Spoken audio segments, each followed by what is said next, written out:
Welcome to Swindon Station.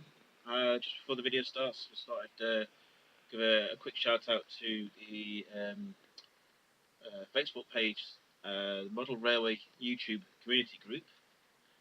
That's with, I believe, the help of Barnabas Junction and Valleybrook. Yeah, big thanks to them. Obviously, with them creating this group, um, I've had quite a few more likes and subscriptions from the other guys on YouTube, etc. So that's all good because we're all the same part of the community. In the day, we've all got plenty of tips, tricks, and information about various layouts that we can all share against with each other. So yeah, well done, guys. Thanks very much for that. Not much done this month, um, but what I have done will be in this video now. So enjoy. Please leave a comment, and if you want to, please just subscribe.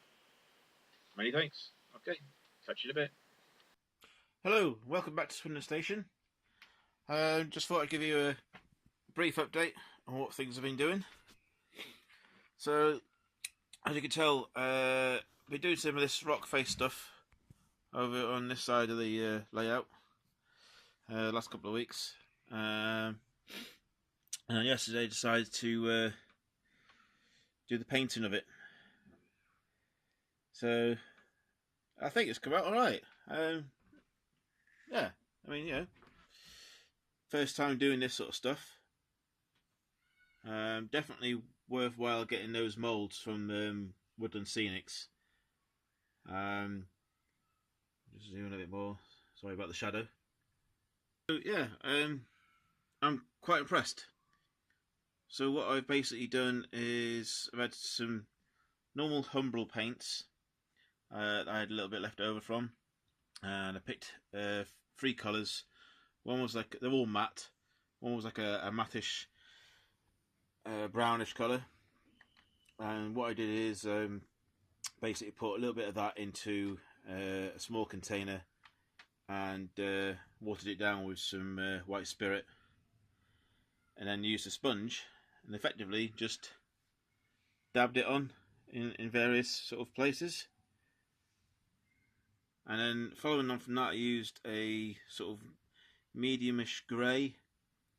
Again, just put it in a container, water it down. I had a little bit of got some sort of leftover sponge packing that I used, and again just utilising this, just sort of dabbed it all around. Probably a bit more on the grey sort of area. And last but not least, I had some weathered black that I used for my spraying that I did last year on one of the locos. And that's quite thick sort of stuff, so again I put that in a container and sort of watered it down with white spirit, give it a bit of a mix in. But on that one, what I did on that was I got a paintbrush, quite a thick one, and basically just dabbed it on, so it was like water, and just allowed it to sort of try and find its own way, sort of down the rocks and stuff. You can see there, it's like a darkish, sort of very dark grey sort of colour where it's sort of come down the sides. Yeah, I think it's done all right. A little bit here. Try and get this side so we don't get the shadows in the way. There we go. Apologies if the camera is shaking, but I'm using my phone at the moment until I can pick up a little tripod for a camera that I've got downstairs. So I'm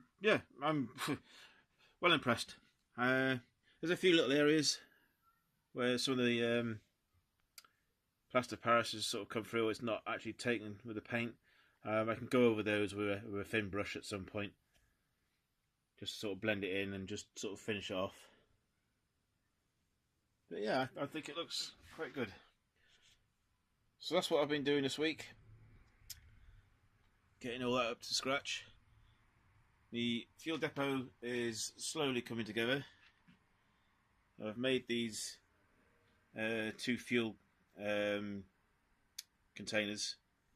They're basically Pringles tins. Other stuff is available, of course. And this is an old.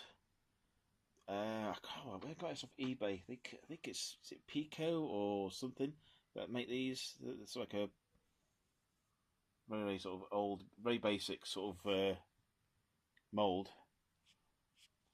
of the fuel pump systems. But what I plan on doing on this is probably cut them into three and make a platform and a covering for them. Many of you have seen other YouTube channels do the same. I think Everard Junction made his own refuel depot from scratch. So for the most part, that's what I'll probably do. Make it from scratch, get some bits of material, some plastic and etc., and try and cut my own version. You can buy them, and they do look quite good. You know, you see some of them on eBay, sort of thing, Bachman or somewhere like that make them. They do look quite good. I'd like to try and sort of do things sort of myself, you know, if at all possible, making stuff from scratch with whatever's lying around. But it's no harm in, you know, using some of the kits sometimes. You know, at the end of the day, it all adds into it. So yeah, it's looking good. So if I can turn it this way, obviously the layout's pretty much the same. I've had to tidy a few things up, and I have actually started to put a point into here. The point motor's in there now. It just needs wiring up to the switch, and obviously the frog. And then we'll do that with this second one, and there's a third one just behind where I am videoing at the moment. And obviously that one there, that needs a point motor putting in, obviously the frog dealing with. And obviously that's the main branch line, and they're working. So they've got a double point system in there.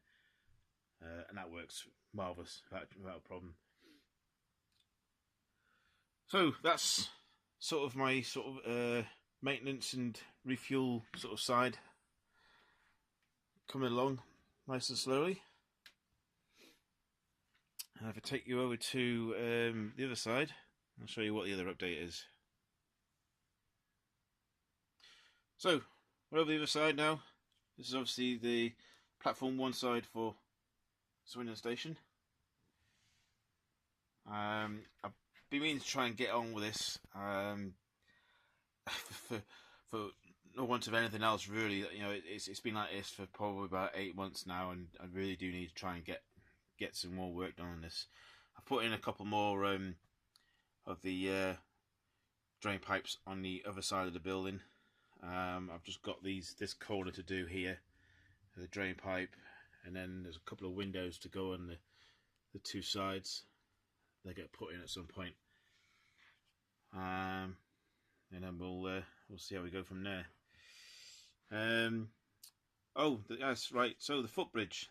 I've had a bit of a think about this. Wasn't really happy with making it totally out of matchstick and balsa. Mainly because I think I put it too high. So I basically took the matchsticks off, and what I've done is I bought this plastic rail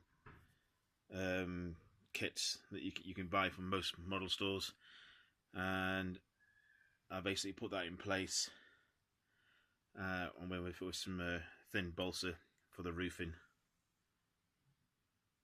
So there's a little bit missing because I only had a couple of strips in it, but I'll buy a few more and I can just tidy up that corner there. But it's coming along. It looks quite good. And I think hopefully the idea is I'll put in a couple of mini LEDs, tiny little things. I bought some the other week, and they should fit in the roof quite well. There'll be plastic, obviously, windows going in along here. There'll be think it's the Pico Electrofog points that you buy. It has that blue cardboard sort of background, and then it's covered in like a wraparound clear plastic covering. That's ideal, actually. It's quite sturdy, so I've got quite a few of those. So the plan on that is basically to cut that to size and install it along here, and I'll weather the windows as well, so they look as if, you know, they're not going to be completely brand new or clear or anything like that. They're going to be weathered, so they're going to look a little bit offset, dirty and grimy, all that sort of stuff, and it should give a better effect. Well, the only thing I need to do is obviously do the steps. Again, I'll probably make that up between balsa and plastic, depends what I've got lying around, and then hopefully that'll be that part finished. And I just need to just rejig that slightly, because that doesn't actually go down like that. It sort of goes halfway and then goes across a little bit and then down again, so it just needs to be rejigged that bit. But it is coming along slowly but surely. I'm hoping to get the last lot of windows cut in the next couple of weeks or so, and I've obviously got to do the other side then, where you've got the waiting room that pops out a little bit forward, and then hopefully get all the the stanchions that go in, the supports, the old iron supports that go in there. I'll start making those up and putting those in place. So that's probably as much as I can go through at the moment. I don't want to leave this too long, because you know, it's only showing the same as what I had last month. So there's a few little things that I've done, and I've tidied up, and some of the rails that I've cleaned, etc. But yeah, well, I hope you enjoyed the video. Sorry about it being so short, but there's not an awful lot of progress really been done. So there we go. So back to the refueling area. So anyway, thanks very much for watching. I hope you enjoyed this short video. Please, by all means, leave a comment. What do you think about the rocks and the painting and everything else? You know, do you think it's right? Do you think it sort of blends in quite well, or is there something else I could try with it? By all means, leave a comment, subscribe, and I'll catch up with you again in a few weeks. Bye for now.